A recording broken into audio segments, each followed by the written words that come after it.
Bueno, bendiciones mis hermanos, nuevamente con ustedes. Gracias por poder estar aquí presente. El día de hoy vamos a continuar con nuestra serie que hemos titulado La corrección a los Gálatas, y hoy nos corresponde el capítulo 5. Dije que la semana pasada, aprovechando que no estaba Karina, hice un resumen mega kilométrico, ¿verdad? Hoy que está Karina vamos a tratar de hacerlo lo más pronto posible, lo más rápido y corto, ¿ok?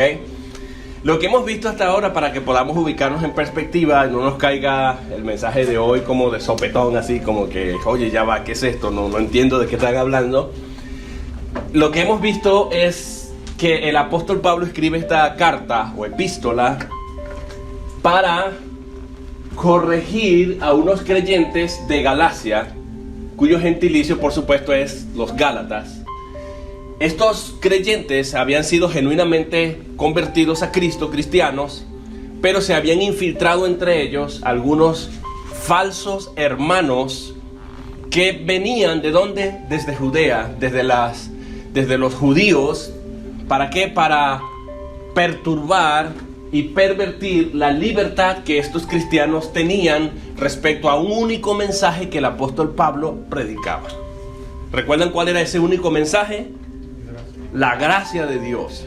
Así que en el capítulo 1 el apóstol Pablo va a decirnos que él está totalmente sorprendido al ver cómo estos Gálatas se habían desviado, se habían apartado de ese mensaje que él les había predicado, que era el mensaje del evangelio, cuyo contenido era la gracia de Dios. Y él dice en ese capítulo 1 que hacer eso es pervertir el evangelio, pero aclarando además que cualquier añadidura a ese único mensaje de la gracia es una perversión. Y además él va a decir que no hay dos evangelios. Él está diciendo, veo que ustedes están aplicando ahora otro evangelio, están viviendo por otro evangelio, pero luego él se autocorrige y dice, no es que haya otro evangelio, hay uno solo, ¿ok? Y han pervertido la gracia, la libertad. Y la palabra gracia aparece aquí 4 veces en el capítulo 1. El apóstol Pablo enfatizando eso. Luego nos vamos a ir al capítulo 2, donde Pablo va a aclararle a estos Gálatas que no hay ninguna diferencia entre los líderes prominentes del judaísmo, o sea, que estaban enviados a predicarle a los judíos, en este caso Pedro, Jacobo y Juan. No hay ninguna diferencia. Ellos predicaban ¿qué mensaje? La gracia. O sea, en pocas palabras, Pablo está diciendo en el capítulo 2, hay unificación de criterio entre nosotros. Aunque yo soy un apóstol enviado a las naciones fuera de la nación de Israel, los que predican en Israel también predican el mismo evangelio. No es que yo me voy a los gentiles a predicar algo distinto a lo que predican estos acá. Y para eso él hace una referencia a Hechos capítulo 15, el primer concilio que ocurrió en la ciudad de Jerusalén, donde el mismo apóstol Pedro, de su propia boca, dice que la ley no servía de nada, el practicar la ley judía no servía de nada, porque ni los padres antepasados pudieron hacerlo, ni ellos mismos, sino que esto era un pesado yugo, y que no se podía imponer esto a los cristianos gentiles o de las naciones fuera de Israel, porque, no nos engañemos, ellos mismos no habían podido con esto, con la ley. Así que tanto ellos, los gentiles, como nosotros somos salvos solamente, o somos justificados solamente por la gracia de nuestro Señor Jesucristo. Dice el mismo apóstol Pedro. Y ese es el mismo mensaje. Lo que está diciendo Pablo en pocas palabras con esto es no al legalismo. Porque estos falsos hermanos que se habían metido eran judíos y estaban tratando de que estos vivieran según ¿qué? Según la ley judía. O sea, ellos decían, mira, Cristo está bien, sí, Cristo salva, pero podemos ayudar a Dios. ¿Cómo? Cumpliendo ciertos mandamientos. Así que vamos a circuncidarnos y que bueno, podemos ser cristianos y a la misma vez podemos ser judíos. Abrazamos el judaísmo y abrazamos a Cristo, estamos más seguros de nuestra salvación. Pablo va a decir ahora en el capítulo 3, ustedes no entendieron el propósito de la ley, porque nadie puede cumplir la ley.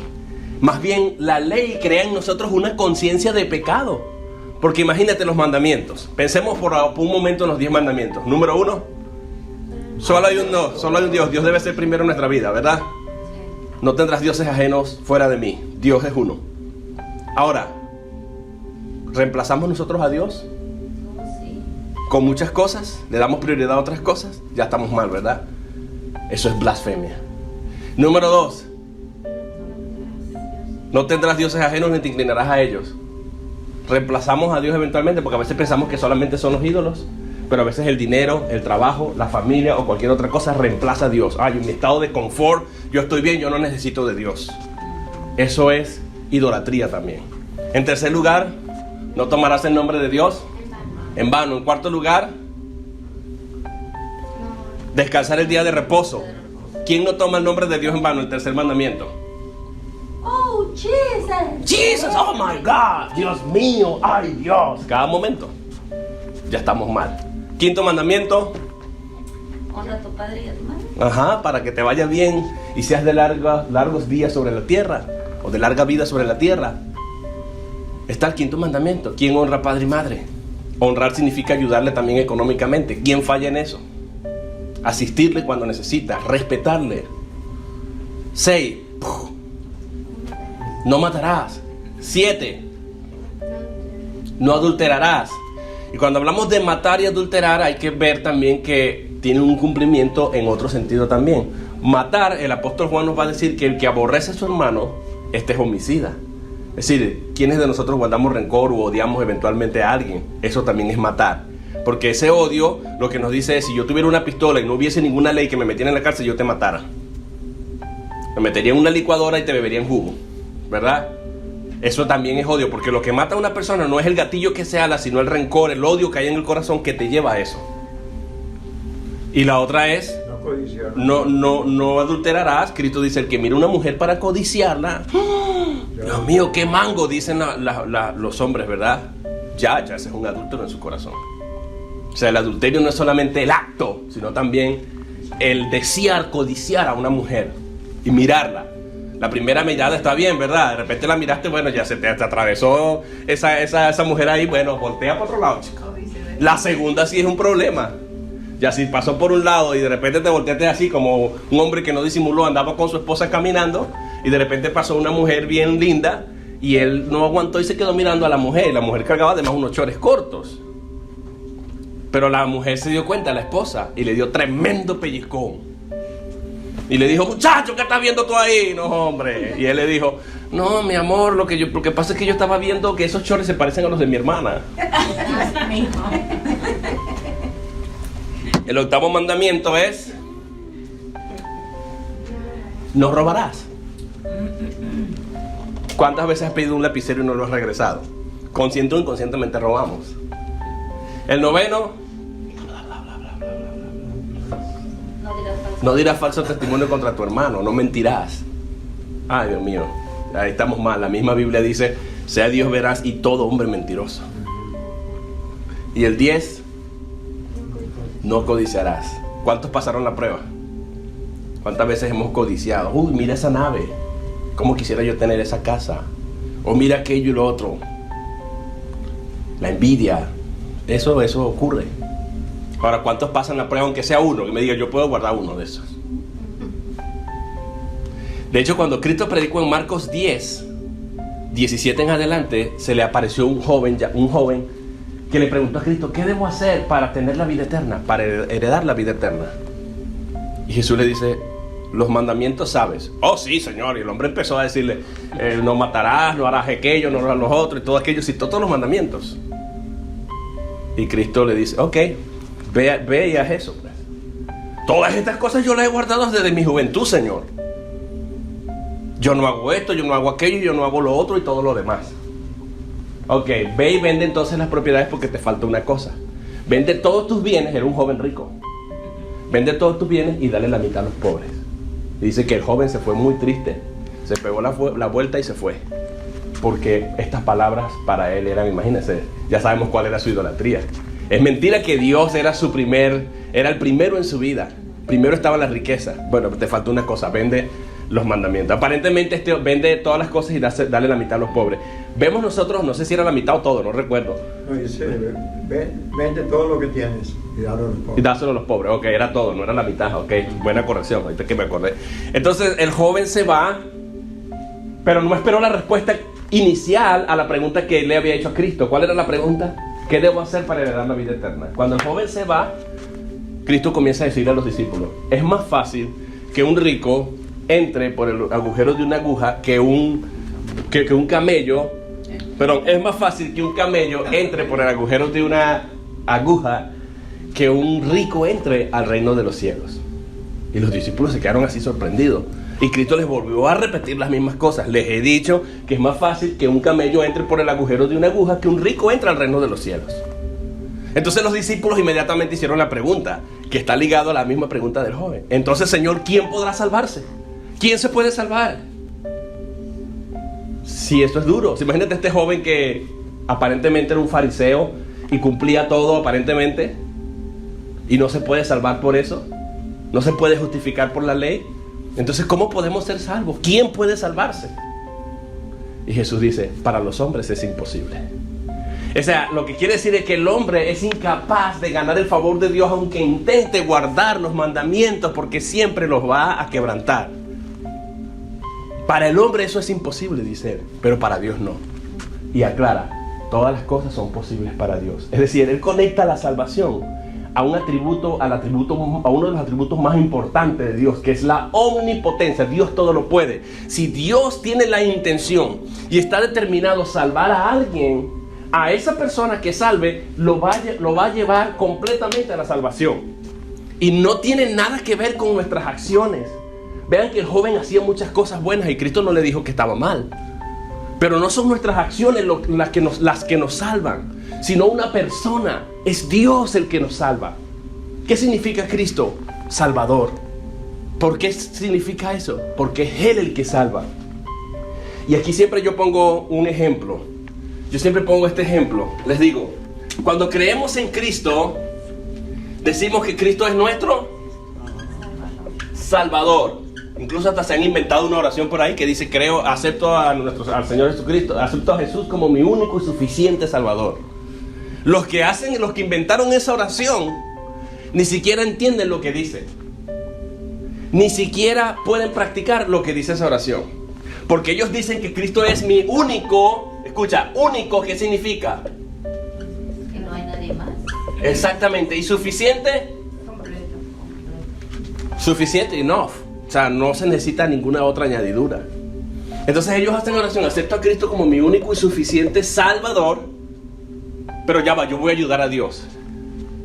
En el mismo momento en que yo trato de meter cosas nuevas a esta fe, entonces ayudo a Dios. Entonces es mentira que Cristo es mi único Salvador y es mentira que Él es mi suficiente Salvador.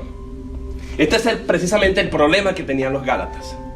Porque se les presentó un evangelio de la gracia, de suficiencia en Cristo, y que era único evangelio, y ellos dijeron, no, ya va, pero yo también voy a ser judío, voy a tratar de vivir por la ley, cumpliendo los mandamientos, circuncidándome y haciéndome todo lo demás. Las dos cosas me ayudarían mejor a ser más acepto delante de Dios. Y Pablo dice, no, eso es inaceptable, eso no puede ser. De hecho, en el capítulo 3 va a decir, hermanos, un pacto, una vez confirmado y ratificado, no se le puede ni agregar nada, ni se le puede quitar nada. Está listo, está hecho, está completo. Cualquier añadidura en el capítulo 1 va a decir que es perversión. Pero quitarle a esto, privarnos de la gracia, nos va a llevar al capítulo 5, que es ¿qué es caerse de la gracia? Nos va a llevar a caernos de la gracia. Y yo estoy de acuerdo que los cristianos se pueden caer de la gracia. Lo que no estoy de acuerdo es en lo que la gente quiere que eso signifique. Lo que significa eso. Muchos dicen, se perdió la salvación. Ahí es donde está el problema. La conclusión es la que está errada.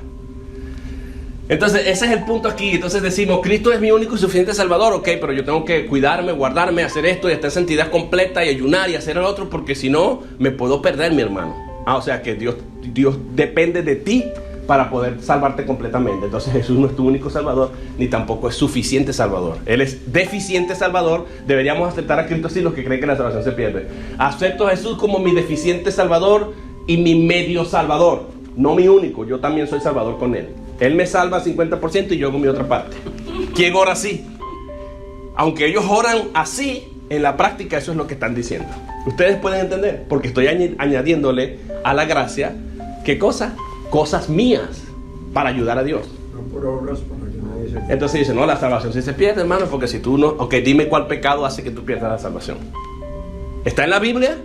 No van a encontrar ni un solo texto en la Biblia que diga que la salvación se puede perder por X o cual pecado. No hay. No lo hay. Porque si nos ponemos a ver el pecado y la gravedad de este, nosotros estamos mal ya. Primera de Juan 1:8, ¿qué dice? Dice, el que dice que no tiene pecado se engaña a sí mismo y la verdad de Dios no está en él. Entonces, si tenemos pecados, ¿cómo somos salvos entonces? Esa es la gran pregunta. Si la salvación se pierde por pecado, ya estamos perdidos. Nunca nadie podría ser salvo. Yo sigo siendo pecador. Usted y yo seguimos siendo pecadores. La diferencia está en que la gracia, ¿qué significa gracia? Y es donde usted puede entender lo que es la gracia. La gracia significa favor no merecido. Siempre pongo este ejemplo, pero es muy importante para que podamos entender lo que es la gracia. Y esto es solamente la introducción, ¿ok? Así que no se preocupe.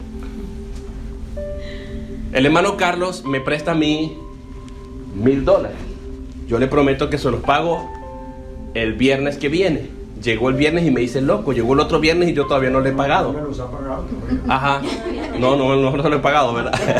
Entonces el hermano Carlos me lleva a la corte y me dice, mira, este señor no me ha pagado el dinero.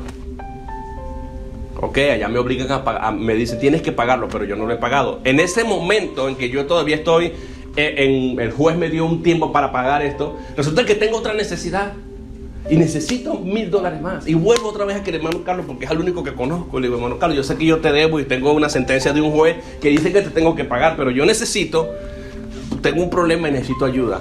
¿Será que me puedes prestar $1,000? ¿Qué creen ustedes que él debería hacer? No. Estás loco, chico.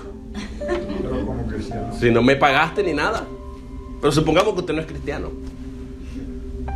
Llega el hermano Carlos y me dice, ¿seguro que necesitas $1,000? Yo te voy a dar 2,000 por si acaso. Y olvídate de la otra deuda. Es más, no te los voy a prestar, te los voy a regalar. Esa es la gracia.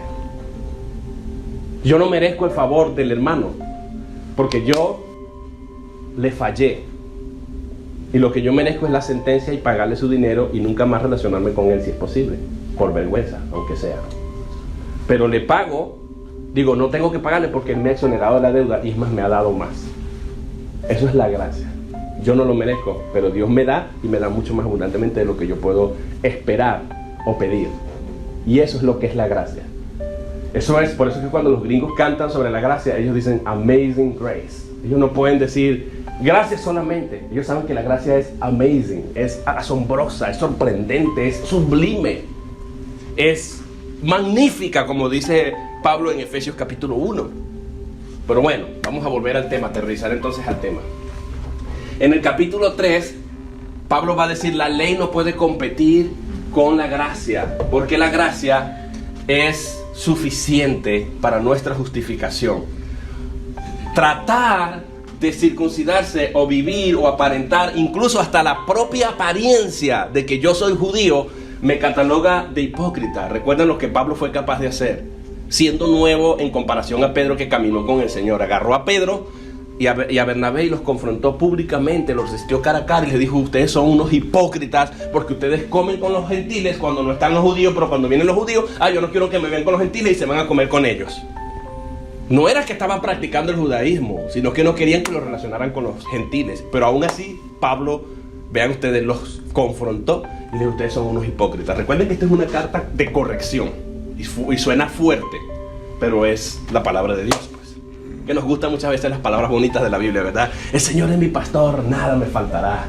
Pero no nos gusta aquella parte del mismo capítulo que dice que su vara y su cayado me infundirán aliento. Esa no nos gusta. No, eso no es para mí. Bueno, ya estoy en Ohio, ya me enojé ya. Capítulo 4, Pablo va a hablar en forma de alegoría y nos va a presentar dos grandes pactos.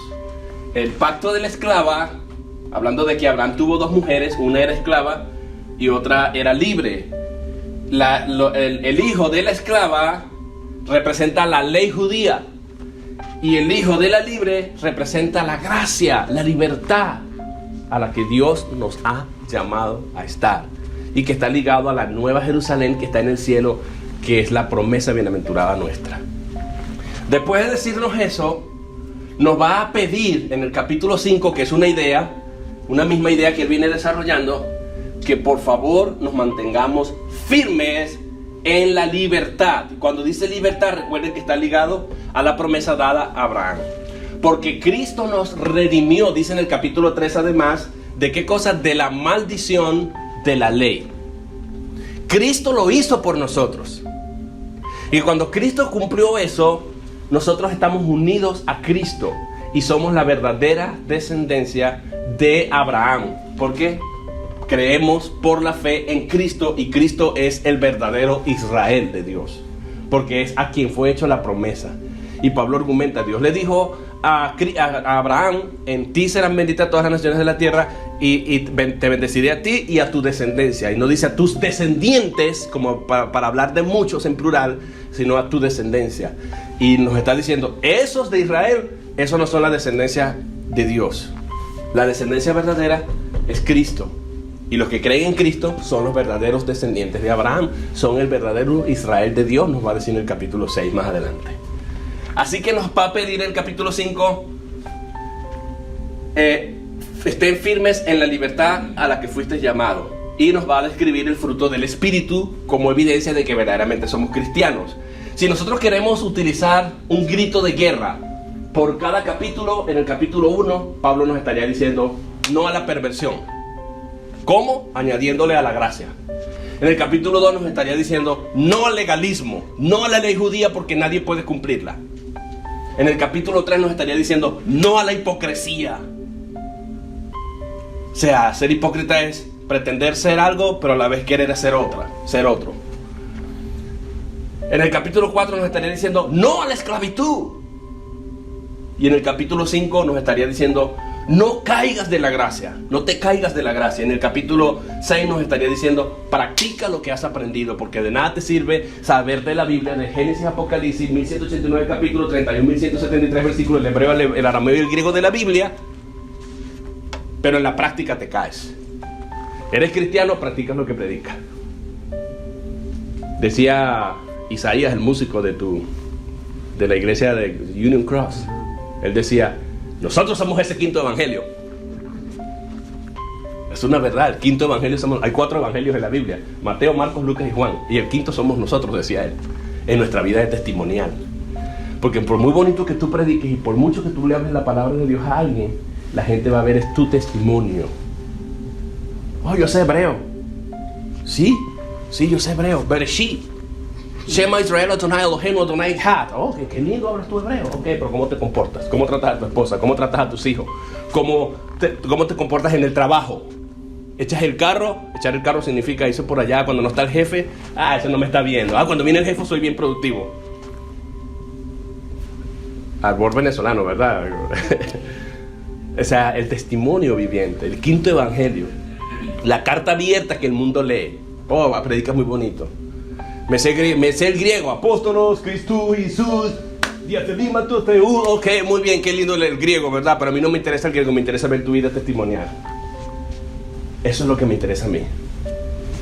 Pero bueno, vamos a ver lo que nos va a decir Pablo en el capítulo 5. Y hoy vamos a responder a la pregunta, ¿qué es caerse de la gracia? Vamos a ir al capítulo 5. Yo creo que si ya ustedes entendieron esto, mis hermanos, ustedes claramente van a entender qué es caerse de la gracia.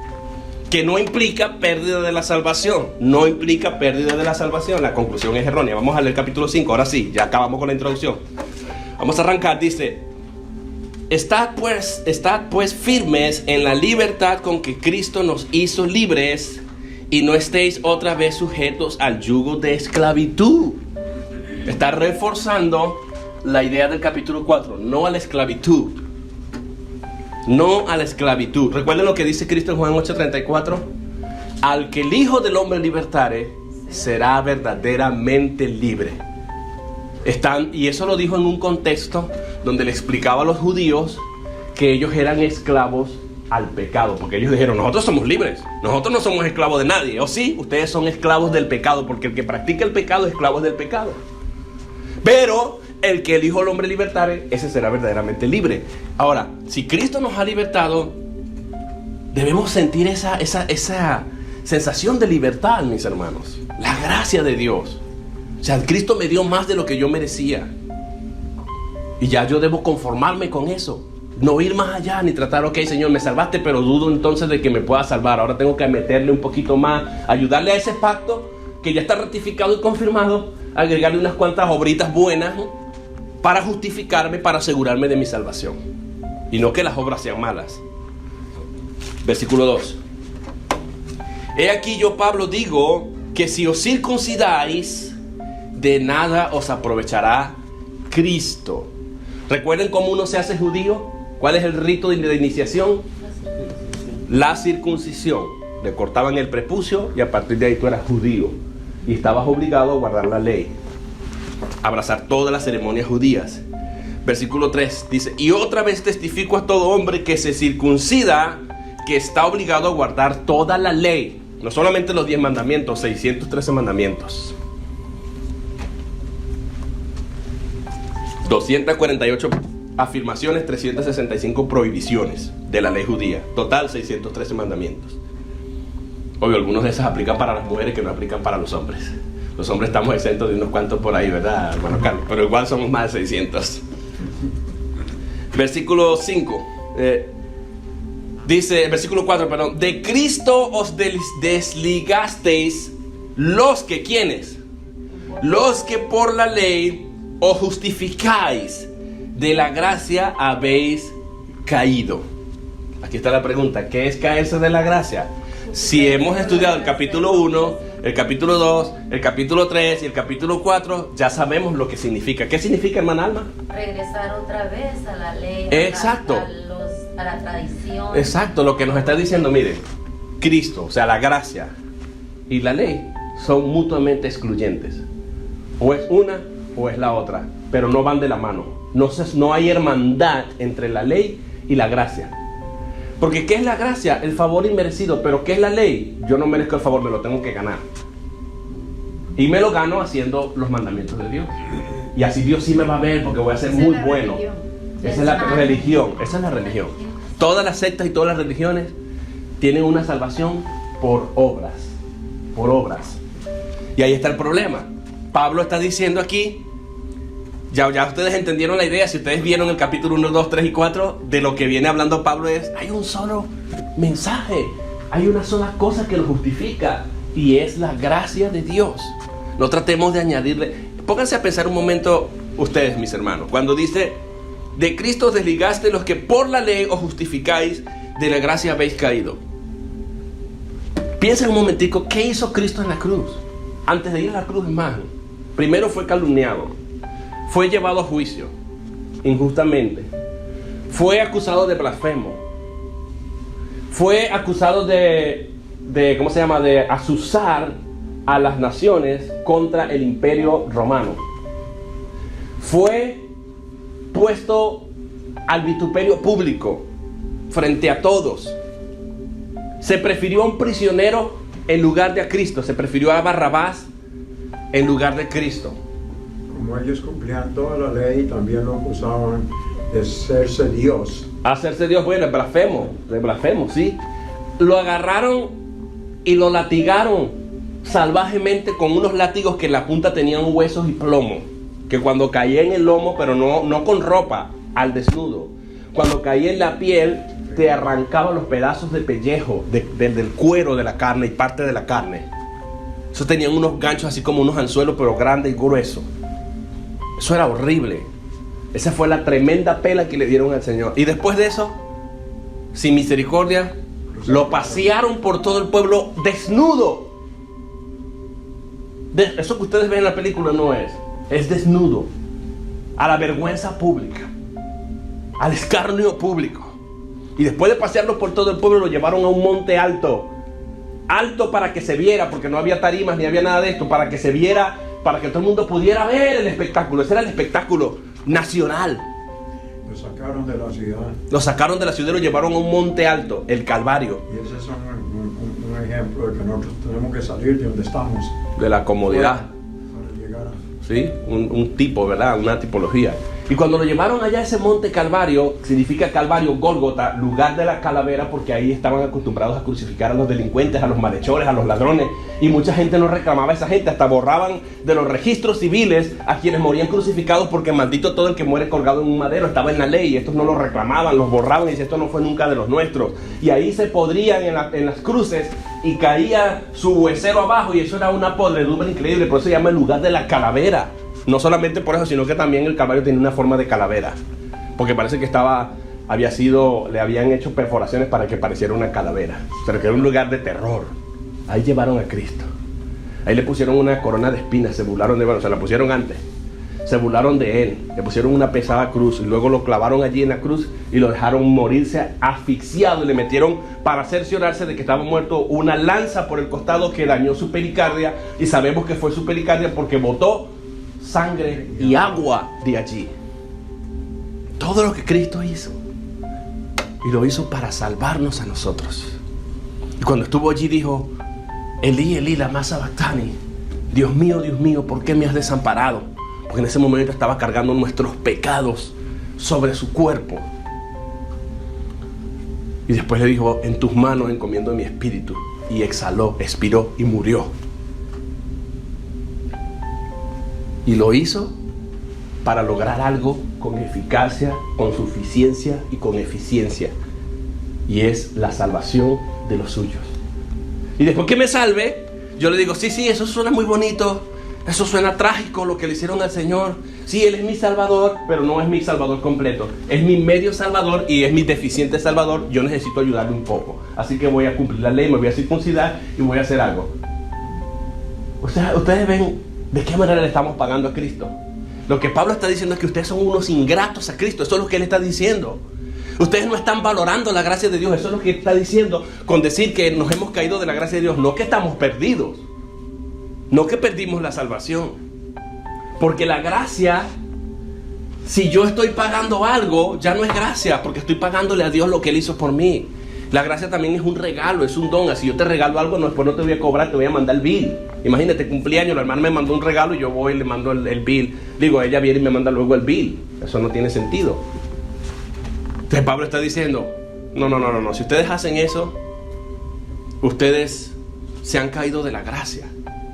Pero ojo, si se cayeron de la gracia, ¿para qué Pablo les va a escribir esta carta a ellos corrigiéndolos? Si ya se cayeron. ¿Ustedes ven lo que les estoy diciendo? ¿Ellos se cayeron cuando aquí o se cayeron desde que Pablo empezó a escribir en el capítulo 1? Desde el capítulo 1, que los llamó perversos. En el capítulo 3 llamó a Pedro hipócrita. En el capítulo 4 les llamó hechizados.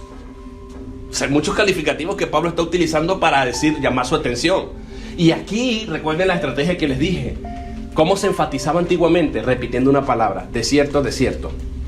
O poniendo una cosa así como alarmante, de una manera fatalista, una exageración, llevando el asunto al extremo para llamar la atención de la audiencia. Este es uno de esos versículos.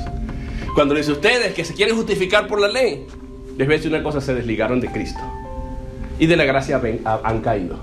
Si eso es verdad, no tiene sentido que Pablo haya escrito la carta. ¿Ustedes ven lo que yo quiero decirles? Porque precisamente les está escribiendo la carta para que se olviden de la ley judía y continúen su vida en la libertad con que Cristo los hizo libres por medio de la gracia. Pero si se cayeron de la gracia y ya se desligaron de Cristo, ¿es que acaso uno se puede desligar de Cristo y caerse de la gracia y volverse a insertar, y caerse y volverse a insertar, y caerse y volverse a insertar? ¿Será eso posible? Eso no tiene sentido. La única respuesta es que Pablo esté exagerando y llevando la verdad del evangelio al extremo para llamar la atención de ellos. Así como les dijo: ¿quién los hechizó a ustedes? ¿Estaban hechizados los gálatas? No estaban hechizados. No se les hizo un rito de espiritismo o de brujería. Pero él lo lleva así, usa ese lenguaje extremo, fatalista, para llamar la atención de ellos y para enfatizar el error de ellos. Lo mismo está haciendo aquí. Es como que yo les digo a ustedes: si ustedes no hacen esto, están perdidos completamente. Pero no es verdad que están perdidos, porque les estoy dando una alternativa. Hagan esto para que no estén perdidos. ¿Ven lo que les quiero decir? Entonces, si ellos se cayeron de la gracia, ustedes se pueden dar cuenta que caerse de la gracia es tratar de poner a competir el evangelio con mis obras. de justicia, específicamente de la ley. Noten ustedes, mis hermanos, que esto no puede implicar pérdida de la salvación por una razón. Porque pregunto, ¿ellos están pecando aquí por hacer eso? Bueno, sí están pecando desde el punto de vista del consejo paulino, pero verdaderamente no. Porque ellos más bien están tratando de hacer cosas buenas. Ellos quieren circuncidarse para practicar la ley, para abrazar la ley. O sea, no es que ellos están diciendo, yo me quiero ir a adulterar, a fornicar, yo me quiero a tener la vida loca como Ricky Martin. Él no está diciendo eso.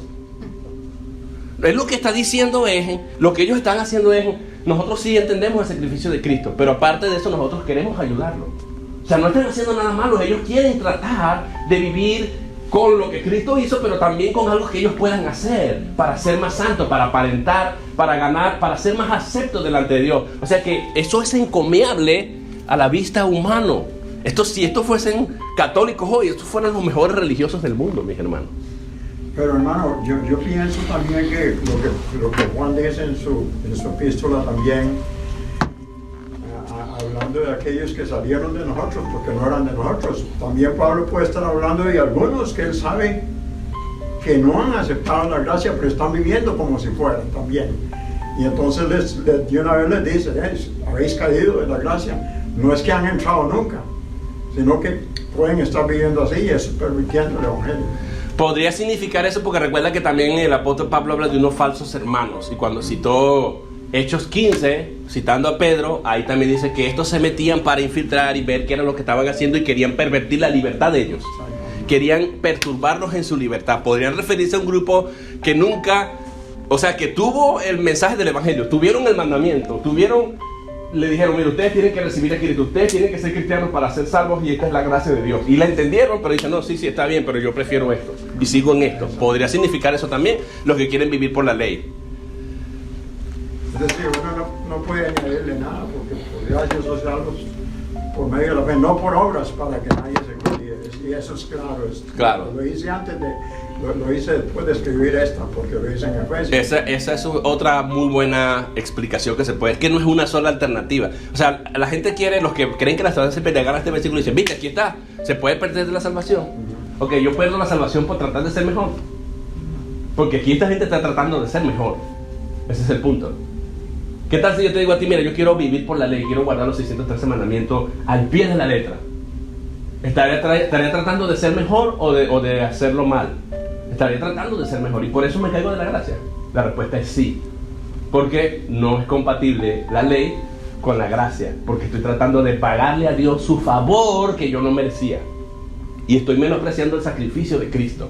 Por eso es que es pecado. Y ese es el punto aquí. Ese es el punto aquí. Ustedes pueden entender lo que se quiere decir, ¿no? Sí. Ok. Ahora vamos a continuar entonces. Versículo 5. Pues nosotros por el Espíritu aguardamos por fe la esperanza de la justicia. Escuchen. Cuando nosotros recibimos a Cristo, nosotros somos declarados justos. ¿Recuerdan? Somos declarados justos. Somos declarados justos. ¿Con qué base? Muy bien, con los méritos de Cristo en la cruz. Pues por la fe tenemos paz para con Dios. Por medio de nuestro Señor Jesucristo. Por menos, eso es Romanos capítulo 5, creo, ¿verdad? 5:1 en adelante. Justificados pues por la fe tenemos paz para con Dios.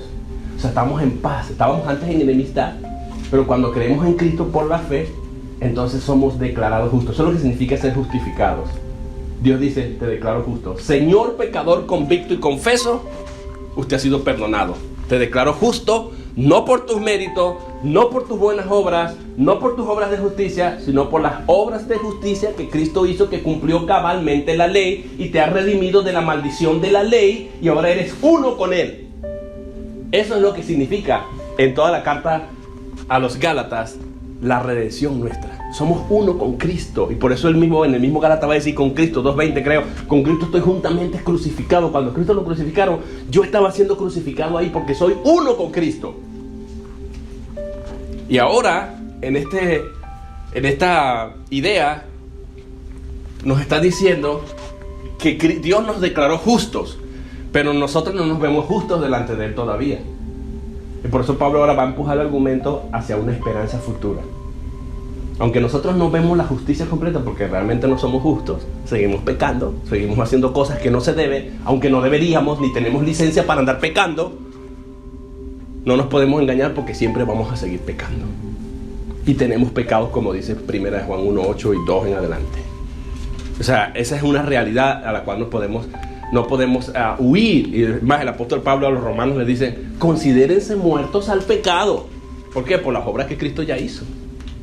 Sí, y además nos dicen en la primera Juan también que dice: estas cosas os escribo, la meta es que no pequemos. ¿Ah? Pero si alguno hubiere pecado, que todos lo hacemos, abogado tenemos para con el Padre, a Jesucristo justo. ¿Ah? Muy bueno. Siempre podemos llegar a Él a pedirle perdón por nuestras faltas. Gracias que has citado este texto. Hace unos días hice un video explicando por qué ese texto precisamente implica que nuestros pecados presentes, pasados y futuros fueron resueltos con la muerte de Cristo. Porque Cristo está fungiendo ahí como abogado. Y cuando Dios nos va a juzgar por nuestros pecados que hacemos, Juan nos dice: tengan confianza, porque abogados tenemos para con el Padre, Jesucristo el justo. Es como que tenemos la seguridad de que somos criminales delante de Dios. Hemos pecado. Y Dios nos trae a Él. Y cuando nos trae a Él, dice: ok, Erasmo, ¿qué pasó contigo, Erasmo? Tú estás mal.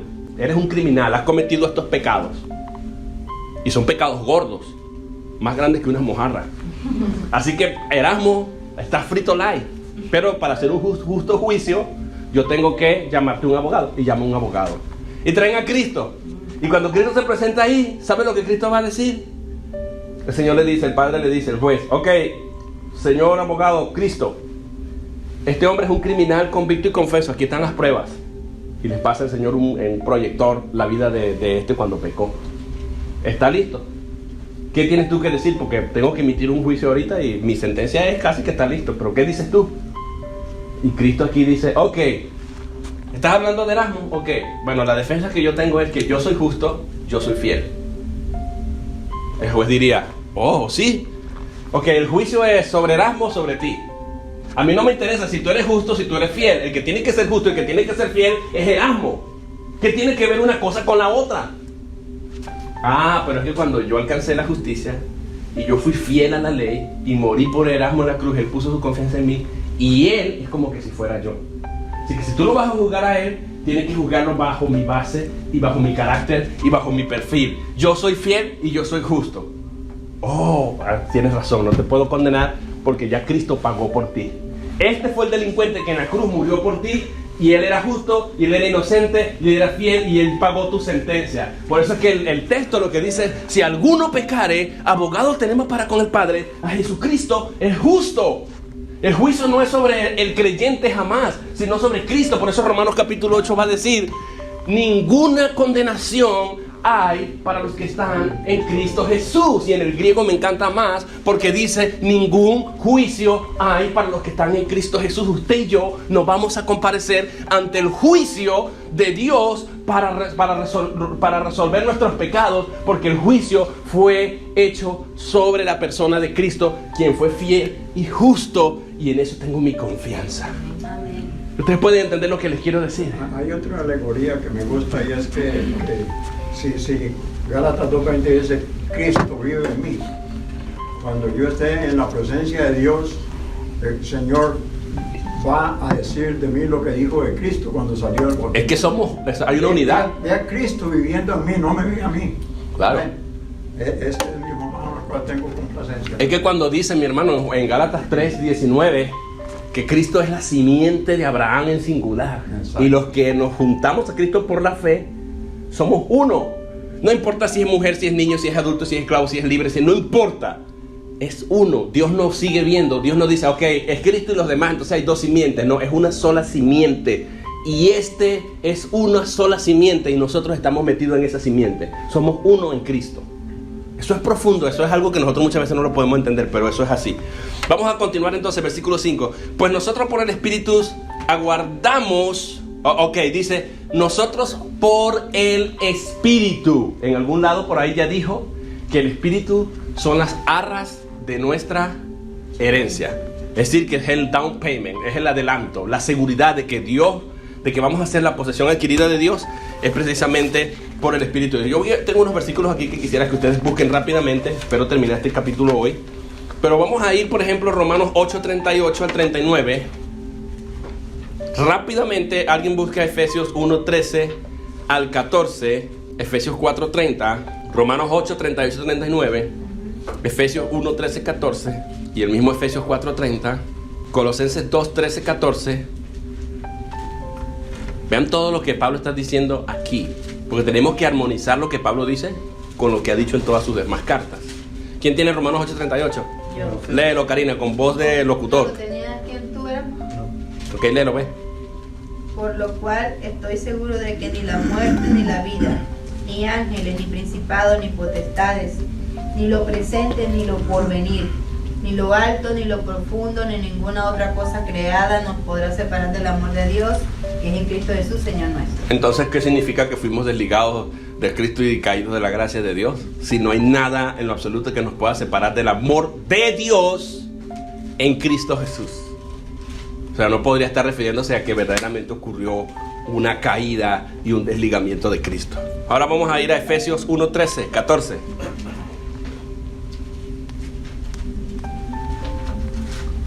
En él también vosotros, después de escuchar el mensaje de la verdad, el evangelio de vuestra salvación, y habiendo creído, fuisteis sellados en él con el Espíritu Santo de la promesa, que nos ha dado como garantía de nuestra herencia, con miras a la redención de la posesión adquirida de Dios para la alabanza de su gloria. Ahí está, o sea que la garantía nuestra de que verdaderamente la justicia se efectuó y será algo del futuro como un hecho que Pablo lo vio en tiempo pasado, pero también en tiempo futuro, es que tenemos el Espíritu. Por eso él va a interponer el Espíritu ahí. Tenemos la justicia por el Espíritu, la guardamos por el Espíritu. El Espíritu es la garantía de que vamos a hacer la posesión adquirida de Dios.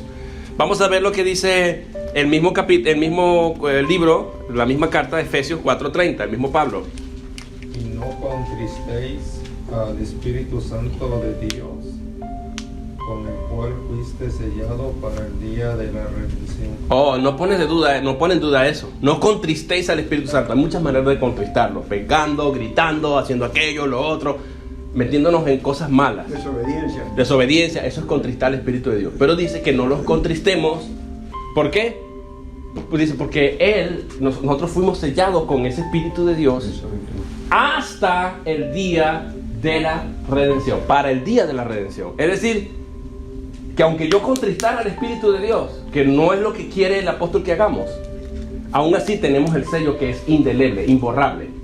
Y ese sello nos va a llevar ¿a qué? ¿A qué nos va a llevar?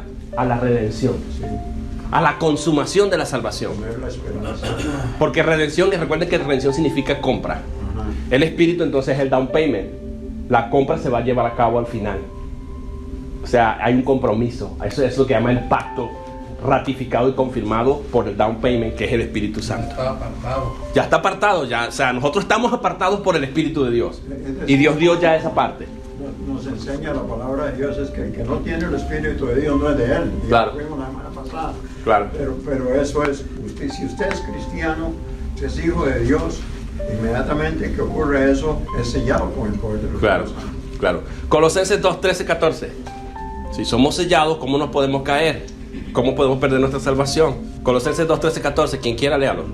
Y a vosotros, estando muertos en pecados y en la incircuncisión de vuestra carne, os dio vida juntamente con él, perdonándoos todos los pecados, anulando el acta de los decretos que había contra nosotros, que nos era contraria, quitándola de en medio y clavándola en la cruz. Clavándola en la cruz. Vean, había un acta que tenía una sentencia en contra de nosotros. Y Cristo dijo, les perdono todos los pecados. Todos, no dice algunos. Todos los pecados. Y digo esto porque algunos cristianos creen que algunos pecados, Cristo murió por algunos pecados y no por todos. Y yo les digo siempre eso: si Cristo murió por algunos pecados, ¿con qué me va a perdonar los otros por los que no murió? ¿Cuál será la base? Que no sea su muerte. Pero bueno, aquí dice que murió por todos nuestros pecados. Y el acta que decía que yo era culpable, que yo era maldito, que yo era condenado y que yo era reo de condenación eterna, Él la agarró y la clavó en su cuerpo en la cruz del Calvario. ¿Para qué? Para que yo tenga libertad. Nos dio vida juntamente con Cristo. Bueno, y hay otra cosa que vemos en ese versículo. En realidad, si usted es hijo de Dios, eso de tener yo que circuncidarme es una negación, porque más bien la circuncisión es la verdadera del corazón. Es el corazón. Ahí está diciendo ahí. Y es el Espíritu en nosotros. Exacto. Primera de Tesalonicenses 5, 9, 10. Primera de Tesalonicenses 5, 9, 10. Y alguien que busque segunda de Timoteo o segunda a Timoteo 2:13. Segunda a Timoteo 2:13 y Tesalonicenses 5, 10. Que tenga testimonio de buenas obras, si ha criado hijos. No, primera de 5:10. Tesalonicenses 5, 10. No, yo dije que está en Timoteo. Timoteo es segunda a Timoteo 2:13. ¿Quién tiene Tesalonicenses? 5, 10. ¿Quién? 5, 9, 10. Quien murió por nosotros para que ya sea que velemos o que durmamos, vivamos juntamente con él. Amén. Ese es en el 10 y en el 9. Porque no nos ha puesto Dios para ira, sino para alcanzar salvación por medio de nuestro Señor Jesucristo. Ahí está. Dios no nos ha puesto para ira. ¿Cómo vamos a perder la salvación si Dios no nos ha puesto para ira? Sino para alcanzar salvación por medio de Jesucristo. Jesucristo está en el medio entre el Padre y nosotros. Y por medio de Él alcanzamos la salvación. Y ya sea que velemos, o sea que estemos despiertos, o que durmamos, o sea que estemos muertos. ¿Qué es lo que dice ahí? Ya sea que velemos, que significa estar despierto, que durmamos, que significa estar muerto. ¿Qué significa? ¿Qué dice? Vivamos juntamente. Sí. Vivamos juntamente con Él. Vean que Pablo no puede estar contradiciéndose ahora aquí en Gálatas diciendo que podemos caernos de la gracia y que podemos desligarnos de Cristo, cuando nada en verdad nos puede desligar de Él. Imposible. Es imposible, pues si no se estaría contradiciendo. Segunda de Timoteo 2:13 y avanzamos entonces con lo que sigue diciendo Gálatas. Si fuéramos fieles, Él permanece fiel y no puede negarse a sí mismo. Si fuéramos infieles, escucha, si fuéramos infieles, Él permanece fiel. O sea, ¿por qué somos salvos y somos victoriosos hasta el final? ¿Por nuestra fidelidad o por la fidelidad de Dios? Vean que tiene que ver, abogado tenemos para con el Padre, Jesucristo el justo. Él es fiel y justo para perdonarnos. Si nosotros fuéramos infieles, Él permanece fiel. Hermano, mi versión me gusta más. Ajá, pero manténme esa versión ahí, pero vamos a ver qué es lo que dice la segunda parte. Él permanece fiel Y no puede negarse. y no puede negarse a sí mismo. Decir, oh, no, es que fue infiel. Como Homero fue infiel a mí, después que yo lo salvé, entonces yo ahora me niego a él. No, Cristo no se va a negar a él. Ok, Homero, estás salvo por mi fidelidad a Dios, porque yo cumplí cabalmente y tú estás cubierto por mí y no me puedo negar. Sí, tengo que seguir trabajando contigo. Eso es lo que quiere decir. Vamos a ver qué dice tu versión ahora, hermano. Esta dice si fuéramos, como diciendo, Posiblemente. dice si somos, en presente, Si si somos infieles, Dios permanece fiel. Porque seguimos siendo infieles a Dios. Exacto. Alguien me dijo en estos días en un comentario en mi canal de YouTube, alguien puso algo como, ¿cómo es que dijo él? Como algo como no seamos infieles a Papá Dios, porque nos va a castigar como castigó al diablo que estaba en un estado de perfección y Dios lo tumbó del cielo. Él me dijo cuidado. Y yo le dije, hermano, entonces tú mismo, esa misma declaración, que tú me estás dando a entender que tú estás en un grado total de perfección como estaba Satanás. Sí. Y que tú nunca vas a caer. Dice, no seamos nunca infieles a Dios. Hermanos, no te engañes, tú mismo eres infiel a Dios. Además, Satanás nunca había sido salvo. Además, sí, Fue exacto. creación de Dios. Eso es otro tema, ¿verdad? Y además él tenía una voluntad muy distinta a la nuestra, pero eso es otro tema. Por eso es que los santos no pueden cantar. No, la victoria de la salvación. y Hebreos Nunca han sido salvos. y Hebreos 2, 17, 20 dice que la salvación no fue intencionada para ellos, para los ángeles, no fue planeada para los ángeles. Para que haya sido salvo, tuvo que haber pecado y Cristo morir por él, pero la muerte de Cristo no cubre a los ángeles, sino a los humanos. Eso es otro tema, pero bueno, eso es un anacronismo, una falacia que se llama anacronismo. Ok, vamos a continuar aquí entonces. Versículo 6. Ahora Pablo va a decir una falacia, anacronismo, lo que dijo la persona, no lo que dice la Biblia. Ah, no, claro. Exacto. Una falacia es un engaño, una mentira. Sí. Y un anacronismo significa que es como irse fuera del tiempo y tratar de hacer una comparación en un tiempo tardío, o sea, de atrás, que no tiene nada que ver con lo que se está diciendo, lo que Cristo hizo en la cruz por la humanidad. O sea, Satanás cayó antes de que Cristo muriera en la cruz. Y cuando Cristo muere en la cruz, Él salvó humanos, Él no salvó ángeles. Satanás era un ángel, o sea, no tiene sentido. Pero bueno. Gracias, amor mío, te amo. Y ya no terminó el capítulo 5. Sí, voy a leer, porque yo creo que de aquí en adelante podemos terminar este capítulo. Dice, versículo 6, porque en Cristo Jesús ni la circuncisión vale algo. O sea, vean el valor que tiene Cristo, que la circuncisión es nada. Ni la incircuncisión, es decir, no me incircuncido, no importa, no vale nada. Sino la fe que obra por el amor. Dice, la fe que obra por el amor. ¿El amor de quién? De Cristo. El amor de Dios. O sea, Dios me ama, y como me ama, Él hace que en mí nazca la fe. La fe es por el amor, no es algo que nace de mí. Versículo 7, vosotros corríais bien. Está hablando cuando creían en el único evangelio que era la gracia. ¿Quién os estorbó para no obedecer la verdad? Esta persuasión no procede de aquel que os llama. O sea, no es Dios quien les está convenciendo de que la ley va a ayudarles en algo. O sea, si no es de Dios, ¿de quién es? Del diablo, ¿no? Obvio. Un poco de levadura leuda toda la masa. O sea, que era un grupito, no eran todos. Es lo que quiere decir con esa frase. Yo confío respecto de vosotros en el Señor, que no pensaréis de otro modo, más el que os perturba llevará sentencia quien quiera que sea. No está diciendo que se va a perder ese que los perturbaba. Está diciendo que ese que perturbaba, Dios lo iba a castigar. El juicio retributivo de Dios se llama eso. Juicio retributivo y vindicativo de Dios. El que trata de presentar otro evangelio distinto, muchos cristianos, hermanos, es más, los cristianos que hablan de esto, ellos mismos son los más esclavos de obras, de mandamientos de hombres y de normas y de estatutos de hombres y de iglesia. Y esos son los falsos. Esos son falsos. Esos mismos que dicen, te puedes caer de la gracia. ¿Cómo te caes?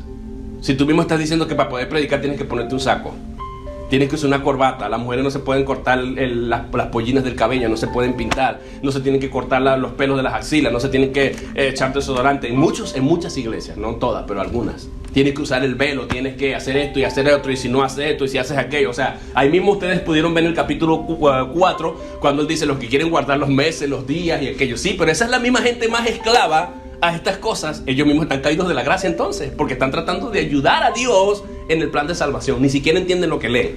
Ya me puse bravo otra vez. Vamos al versículo 10. 11. Quien quiera que sea va a llevar el juicio retributivo de Dios. Y yo, hermanos, si aún predico la circuncisión, ¿por qué padezco persecución todavía? No había alguien más perseguido que el mismo Pablo. Si no, lean la segunda carta de Corintios, cuánto paro le dieron a Pablo por ir en contra de la ley. Versículo que sigue, en tal caso se ha quitado el tropiezo de la cruz. ¿Cuál era el tropiezo de la cruz? La circuncisión. Si ya él no predicara la circuncisión, si él predica la circuncisión, sigue teniendo un tropiezo para la cruz. Pero si no lo predica, ya no habría tropiezo. Versículo 12, ojalá se mutilasen los que os perturban. O sea, vean ustedes cómo Pablo está diciendo estas cosas, ¿no? Porque vosotros, hermanos, a libertad fuisteis llamados, solamente que no uséis la libertad como ocasión para la carne, sino servíos por amor los unos a los otros. O sea, está diciendo, no significa que porque somos libres en Cristo y no tengo que guardar ciertos mandamientos, entonces yo voy a irme a pecar, a adulterar, a hacer esto y aprovechar la libertad como motivo para el libertinaje. Versículo 14, porque toda la ley en esta sola palabra se cumple. Vean, Moisés redujo, o sea, Dios redujo los 613 mandamientos en 10 mandamientos. Cristo los redujo en 2 mandamientos. Juan se apegó a esos mandamientos y Pablo lo va a reducir a 1. Vean cuál es el mandamiento. Amarás a tu Señor prójimo como a ti mismo. Porque toda la ley en esta sola palabra se cumple. Amarás a tu prójimo como a ti mismo. ¿Por qué? Porque si tú amas a tu prójimo a quien ves, puedes amar a Dios a quien no ves. Si tú no amas a tu hermano a quien ves, como dice Juan, mentira que amas a Dios a quien no ves. Versículo 15, pero si os mordéis y os coméis unos a otros, mirad que también no os consumáis unos a otros. Es decir, estar en conflicto y en guerrilla. porque yo guardo la circuncisión, porque yo soy mejor que tú, porque no sé qué, porque eso es lo que crea el legalismo: temor, competencia y discusiones vanas. Versículo 16: digo pues, andad en el espíritu y no satisfagáis los deseos de la carne. Versículo 17: porque el deseo de la carne es contra el espíritu y el del espíritu es contra la carne, y estos se oponen entre sí, para que no hagáis lo que quisiereis. Ya está hablando en términos de lo que es el fruto, ¿no? Versículo 18: pero si sois guiados por el espíritu, no estáis bajo la ley. Si en verdad tienen el espíritu de Dios, tienen la garantía de la salvación, no necesitan la ley, porque lo único que los va a justificar a ustedes es Cristo, es la gracia, no la ley. Versículo 19: manifiestas son las obras de la carne, que son adulterio, fornicación, inmundicia, lascivia, idolatría, hechicería, enemistades, pleitos, celos, iras, contiendas, disensiones, herejías, envidias, homicidios, borracheras, orgías y cosas semejantes a estas, acerca de los cuales os amonesto, como ya os lo he dicho antes, que los que practican tales cosas no heredarán el reino de Dios. O sea, un cristiano no... Ahí está diciendo, si entre ustedes hay alguien que hace eso, ese no es verdaderamente un cristiano. Hay gente que está en la iglesia y practica todas estas cosas y no se sorprendan. Y no crean que por eso son cristianos. Hay mucha gente que son miembros de la iglesia local, de una congregación, pero no son miembros del cuerpo de Cristo. Y por eso practican estas cosas. Quienes practican esto los tenemos que calificar. No son de Dios. Por eso es importante decirle a los nuevos creyentes que si van a una iglesia no piensen que todos son cristianos ahí. Y que todos están listos. Sí, que muchos que van a la iglesia son tan hipócritas como gente que vive en la calle. Sí. Versículo 22 y termino. O sea, leemos todos estos versículos y listo. Al contrario de las obras de la carne, tenemos el fruto del Espíritu, que es la evidencia del cristiano. Mas el fruto del Espíritu es, ¿cuál? Uno solo, del cual se desprenden los demás: amor. ¿Recuerden cuál es el mandamiento? Ama a tu prójimo como a ti mismo. Y ahora va a decir el fruto del Espíritu. Hay algo que es evidente de que alguien verdaderamente es cristiano, salvo y que es libre en Cristo, y ese es el que tiene el Espíritu. El Espíritu va a producir eso. Si alguien está tratando de vivir conforme a la ley, ser adúltero, hacer aquello y lo otro, ese no es cristiano. Pero el fruto del Espíritu es amor, gozo, paz, paciencia, benignidad, que es hacer el bien, bondad, que es hacer lo bueno, fe, mansedumbre, que es para soportar las ofensas, templanza, que significa carácter o dominio propio. Y dice, contra tales cosas no hay ley. ¿Cuál ley? La ley judía. No se puede aplicar al cristiano que vive por el Espíritu, y que usted lo puede ver que amor, fe, paz, paciencia, unidad, templanza, mansedumbre, etc. Versículo 24: pero los que son de Cristo han crucificado la carne. Esa carne de la que se habla en el versículo 22, el versículo 21, perdón, bueno, del 20 en adelante. Pero los que son de Cristo han crucificado la carne con sus pasiones y deseos. Y dice el versículo 25: si vivimos por el Espíritu, andemos también por el Espíritu. No nos hagamos vanagloriosos, irritándonos unos a otros, envidiándonos unos a otros. Ya aquí Pablo está pisando el terreno de la ortopraxis. Practica lo aprendido. Veremos la semana que viene, el capítulo 6, de cómo vamos a practicar estas verdades en nuestras relaciones interpersonales y en nuestras relaciones con Dios.